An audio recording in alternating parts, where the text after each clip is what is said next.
Aujourd'hui, je vais te parler de la chose primordiale à faire avant d'investir ton premier euro. C'est la chose que tout le monde doit mettre en place, mais que beaucoup de monde oublie malheureusement. Et surtout, je vais te dire exactement pourquoi est-ce que tu vas devoir mettre en place une épargne de sécurité. Si tu ne me connais pas, je me présente, je m'appelle Maxime Montulé, je t'aide à apprendre la bourse étape par étape sans que tu n'aies besoin d'un master en finance et on commence directement avec la vidéo. Du coup, comment créer ce matelas de sécurité? C'est très simple, on dit qu'en général, il faut entre 3 mois et 1 an de salaire bloqué sur un compte. Donc tu t'imagines bien que ça ne va pas être un compte en bourse, que ça va être dans l'immobilier ou dans les cryptos. Ici, on veut vraiment quelque chose qui est très simple à retirer et donc très peu volatile, voire pas du tout. Et donc tu te doutes bien que le livret A est peut-être la meilleure chose à faire et surtout en banque physique.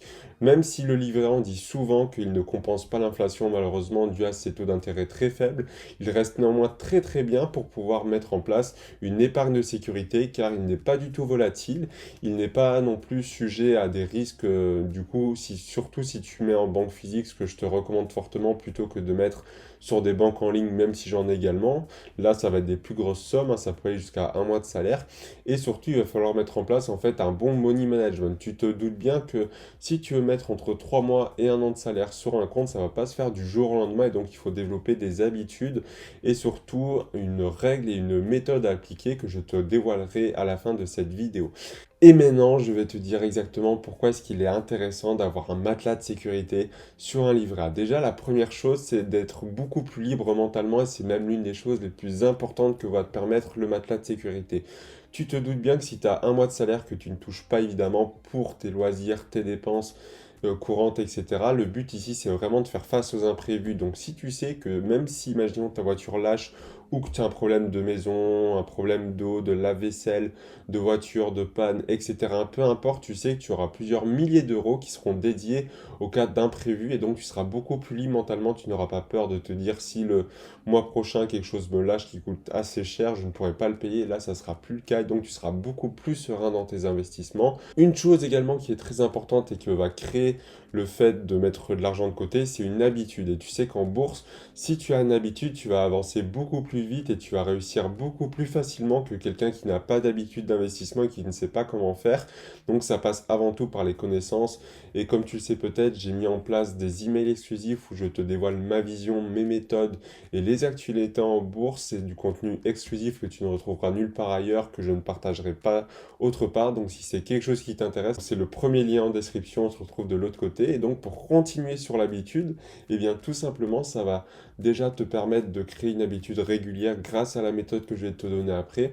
Et ensuite, tu pourras transposer ça en fait à l'habitude d'acheter des actions en bourse, d'économiser pour un bien immobilier ou d'acheter des crypto-monnaies ou peu importe ce qui te tente par la suite. Mais c'est vraiment le but de créer cette habitude-là qui compte réellement également. Et donc, comme je te le disais, tu vas pouvoir aussi également ne pas toucher à tes investissements car beaucoup de personnes qui n'ont pas ce matelas de sécurité lorsqu'un pépin leur arrive, c'est très souvent le cas, ils vont chercher dans leur compte en bourse et si c'est un PEA malheureusement, tu vas être obligé de le clôturer, donc ça serait dommage de devoir piocher dans l'argent que tu investis qui travaille pour toi, alors que tu peux tout simplement au préalable créer en fait un matelas de sécurité qui te permettrait d'éviter ces situations-là. En fait, il faut voir ça un peu comme un marathon. Si tu souhaites faire les 42 km qui sont débuter l'investissement en bourse et réussir en bourse, il faut d'abord faire toute la préparation au préalable pour réussir au mieux ce marathon. Ça veut dire acheter les bonnes chaussures, avoir la condition physique, s'entraîner toutes les semaines, etc.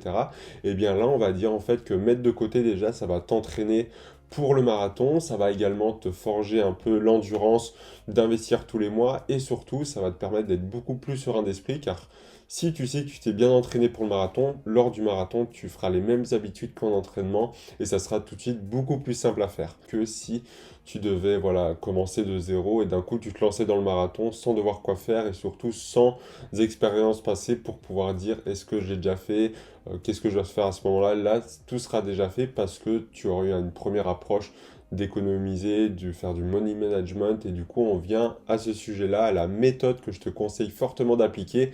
Si tu souhaites créer cette épargne de sécurité, déjà c'est très simple, on va partir avec des maths assez simples, c'est de mettre entre 10 et 30% de ton salaire ou de tes revenus entrepreneuriales, peu importe, sur ce livret A. Bien évidemment, ça va prendre au pied de la lettre et à adapter en fonction de ta situation. Tu te doutes bien qu'une personne qui a 20 ans et qui n'a pas de réelle charge, qui vit chez ses parents un peu à mon image, aura beaucoup plus facile à épargner cette somme-là qu'une personne de 45 ans avec 3 enfants à charge, un mari ou une épouse et un crédit pour la maison à payer. Donc forcément, ça va être adapté à ta situation. C'est pourquoi on prend entre 10 et 30% qui reste assez réaliste pour la plupart des personnes et entre 3 mois et un an qui est encore assez facile à atteindre pour aussi une majorité des gens. Et surtout, en fait, le but, ça va être une fois que vous avez réussi à mettre la somme de côté espérée sur le livret A, le but, c'est pas de continuer à mettre dessus. Vous avez la somme qui est bloquée sur votre livret A. Maintenant, il est temps de passer aux choses sérieuses. Sinon, c'est un peu comme une passoire au bout d'un moment. Si vous voulez mettre toujours plus d'argent sur le livret A, eh bien, ça sera comme mettre de l'eau dans une passoire. À force, ça passera à travers tout simplement. Là, on veut vraiment avoir d'un côté de l'argent de sécurité qui va pas forcément travailler, qui va perdre peut-être même un petit peu de sa valeur à cause de l'inflation, mais de l'autre côté, avoir de l'argent pour pouvoir le faire travailler à notre place et qui crée et qui fructifie avec le temps. Voilà, c'est vraiment deux choses différentes qu'il faut prendre en compte, ne pas vouloir mélanger les deux ou faire tout sur une seule chose. C'est très important d'avoir les deux et les dissocier tout simplement. Et donc, comme tu l'auras compris, le but c'est d'investir après d'avoir cette épargne pour ne pas avoir à toucher une seule fois à ton investissement et d'avoir le côté épargne d'un côté et le côté placement de l'autre. Voilà, j'espère que cette vidéo t'aura plu. N'oublie pas que si tu veux retrouver du contenu exclusif que je ne partagerai pas ailleurs, c'est le premier lien en description. On se retrouve de l'autre côté. J'espère que cette vidéo t'aura plu. C'était Maxime.